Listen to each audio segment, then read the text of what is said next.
Hi friends, welcome back to my channel Tech with Prem in Kannada. Friends, Karnataka ಸರ್ಕಾರ ಆರ್ಯವೈಶ್ಯ ಸಮುದಾಯದ ಅಭಿವೃದ್ಧಿ ನಿಗಮದಿಂದ 2024-25ನೇ ಸಾಲಿನಿಂದ ಆರ್ಯವೈಶ್ಯ ಆಹಾರ ವಾಹಿನಿ ಎನ್ನುವ ಒಂದು ಹೊಸ ಯೋಜನೆಯನ್ನು ಜಾರಿಗೆ ತಂದಿರ್ತಾರೆ.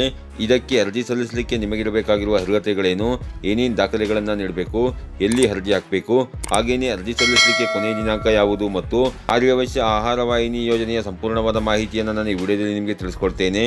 ಅದಕ್ಕಿಂತ ಮುಂಚೆ ನೀವೇನಾದರೂ ನಮ್ಮ ಚಾನಲ್ಗೆ ಹೊಸಬರಾಗಿದ್ದರೆ ನಮ್ಮ ಚಾನಲ್ನ ಸಬ್ಸ್ಕ್ರೈಬ್ ಮಾಡಿಕೊಂಡು ಬೆಲ್ಲೈಕನ್ನ ಕ್ಲಿಕ್ ಮಾಡ್ಕೊಳ್ಳಿ ಫ್ರೆಂಡ್ಸ್. ನಾನು ಹಾಕೋ ಮುಂದಿನ ವಿಡಿಯೋದ ನೋಟಿಫಿಕೇಶನ್ ನಿಮಗೆ ಆ ತಕ್ಷಣ ಬಂದು ಸಿಗುತ್ತೆ ಫ್ರೆಂಡ್ಸ್. ನೀವಿಲ್ಲಿ ನೋಡ್ತಾ ಇರ್ಬೋದು, ಈ ವರ್ಷ ಆರ್ಯವೈಶ್ಯ ವಾಹಿನಿ ಯೋಜನೆಯನ್ನು ಜಾರಿಗೆ ತಂದಿದ್ದು, ಇದರಲ್ಲಿ ಅಭ್ಯರ್ಥಿಯು ಹಳದಿ ಬಣ್ಣದ ಬೋರ್ಡ್ ಉಳ್ಳಂತಹ ಆಟೋ, ಟ್ರಕ್, ಕಾರ್ ಇತ್ಯಾದಿ ವಾಹನಗಳನ್ನು ಖರೀದಿಸಬಹುದು. ಅರ್ಜಿದಾರರು ಯಾವುದಾದರೂ ಬ್ಯಾಂಕ್ನಲ್ಲಿ ನೀವು ಸಾಲವನ್ನು ಪಡ್ಕೊಬಹುದಾಗಿರುತ್ತೆ ಹಾಗೂ ನಿಗಮದಿಂದ ಆ ಸಾಲಕ್ಕೆ ರು 1 ಲಕ್ಷಗಳವರೆಗೆ ಸಹಾಯಧನವನ್ನು ನೀಡಲಾಗುತ್ತೆ ಫ್ರೆಂಡ್ಸ್. ಅರ್ಜಿದಾರರು ವಾಹನವನ್ನು ಫ್ಯಾಬ್ರಿಕೇಶನ್ ಮಾಡಿಸಿ ಮೊಬೈಲ್ ಕ್ಯಾಂಟೀನ್ ಆಗಿ ಪರಿವರ್ತಿಸಿದ್ದಲ್ಲಿ ಹೆಚ್ಚುವರಿಯಾಗಿ ರು 1 ಲಕ್ಷಗಳವರೆಗೆ ಸಹಾಯಧನವನ್ನು ನೀಡಲಾಗುತ್ತೆ ಫ್ರೆಂಡ್ಸ್. ಹಾಗೆಯೇ ಇದಕ್ಕೆ ಅರ್ಜಿ ಸಲ್ಲಿಸಲಿಕ್ಕೆ ನಿಮಗಿರಬೇಕಾಗಿರುವ ಅರ್ಹತೆಗಳು ಯಾವುವು ಅನ್ನೋದನ್ನು ನೋಡೋದಾದರೆ, ಅರ್ಜಿದಾರರು ಕರ್ನಾಟಕ ರಾಜ್ಯದ ಕಾಯಂ ನಿವಾಸಿಯಾಗಿರಬೇಕಾಗಿರುತ್ತೆ.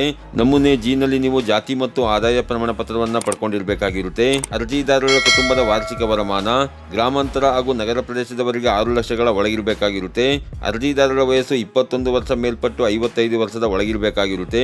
ಈ ಯೋಜನೆಯಲ್ಲಿ ಅಭ್ಯರ್ಥಿಯು ಕಡ್ಡಾಯವಾಗಿ ಹೊಸ ವಾಹನವನ್ನು ಖರೀದಿಸಿ ಸಂಬಂಧಪಟ್ಟ RTO ಕಚೇರಿಯಲ್ಲಿ ನೀವು ನೋಂದಣಿಯನ್ನ ಮಾಡಿಸಬೇಕಾಗಿರುತ್ತದೆ.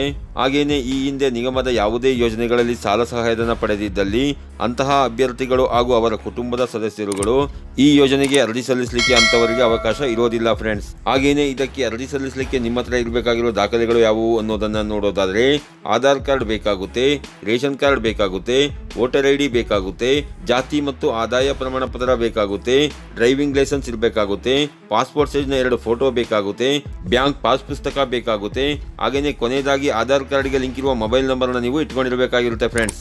ಯಾರ್ಯಾರು ಇದಕ್ಕೆ ಅರ್ಜಿನ ಹಾಕಬೇಕು ಅಂತಿದ್ದೀರಿ ಅಂಥವ್ರು ನಾ ತಿಳಿಸಿರುವ ದಾಖಲೆಗಳನ್ನು ತಗೊಂಡು ನೀವು ಇಲಾಖೆಯ ವೆಬ್ಸೈಟ್ನಲ್ಲಾಗಿರ್ಬೋದು ಅಥವಾ ನಿಮ್ಮ ಹತ್ತಿರದ ಗ್ರಾಮ 1, ಕರ್ನಾಟಕ 1, ಬೆಂಗಳೂರು 1 ಸೆಂಟರ್ಗಳಲ್ಲಿ ಜುಲೈ 12ರಿಂದ ಆಗಸ್ಟ್ 31ರ ಒಳಗೆ ನೀವು ಅರ್ಜಿನ ಸಲ್ಲಿಸ್ಕೋಬಹುದಾಗಿರುತ್ತೆ ಫ್ರೆಂಡ್ಸ್. ಹಾಗೆಯೇ ಇದ್ರ ಬಗ್ಗೆ ನಿಮಗೆ ಇನ್ನೂ ಹೆಚ್ಚಿನ ಮಾಹಿತಿ ಬೇಕು ಅಂತಂದರೆ ಇಲಾಖೆಯ ವೆಬ್ಸೈಟ್ ಅಥವಾ ಇಲ್ಲಿ ಕಾಣ್ತಾ ಇರುವ ದೂರವಾಣಿ ಸಂಖ್ಯೆಗೆ ಕರೆ ಮಾಡಿ ಇದ್ರ ಬಗ್ಗೆ ಹೆಚ್ಚಿನ ಮಾಹಿತಿನ ತಿಳ್ಕೊಬೋದಾಗಿರುತ್ತೆ ಫ್ರೆಂಡ್ಸ್. ಈ ರೀತಿಯ ಒಂದು ಸಣ್ಣ ಮಾಹಿತಿ ಇತ್ತು, ಈ ಮಾಹಿತಿನ ನಾನು ನಿಮಗೆ ತಿಳಿಸ್ಕೊಟ್ಟಿದ್ದೀನಿ. ಈ ಮಾಹಿತಿ ನಿಮಗೆ ಉಪಯುಕ್ತ ಅನಿಸಿದ್ರೆ ವಿಡಿಯೋಗೆ ಒಂದು ಲೈಕ್ ಮಾಡಿ, ಕಮೆಂಟ್ ಮಾಡಿ, ಶೇರ್ ಮಾಡಿ. ಹಾಗೆಯೇ ನನ್ನ ಚಾನಲ್ಗೆ ಹೊಸಬರಾಗಿದ್ದರೆ ನನ್ನ ಚಾನಲ್ನ ಸಬ್ಸ್ಕ್ರೈಬ್ ಮಾಡಿಕೊಂಡು ಬೆಲ್ಲೈಕನ್ನ ಕ್ಲಿಕ್ ಮಾಡ್ಕೊಳ್ಳಿ ಫ್ರೆಂಡ್ಸ್. ನಾನು ಹಾಕುವ ಮುಂದಿನ ವಿಡಿಯೋದ ನೋಟಿಫಿಕೇಶನ್ ನಿಮಗೆ ಆ ತಕ್ಷಣ ಬಂದು ಸಿಗುತ್ತೆ ಫ್ರೆಂಡ್ಸ್.